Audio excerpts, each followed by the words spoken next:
Hello, everyone. After offhandedly looking for the Poppy Alpine Blast, which is supposed to be Mountain Dew, finally found it. Looking forward to it. I've heard it tastes good, but smells like it.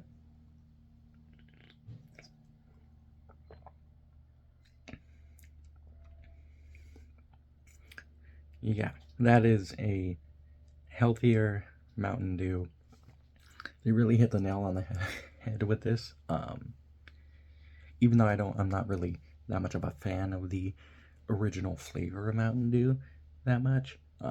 This one tastes just like it, and it's very good. It's very good.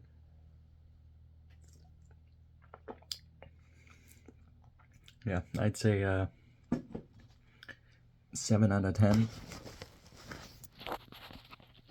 Bam! I was genuinely surprised by this one.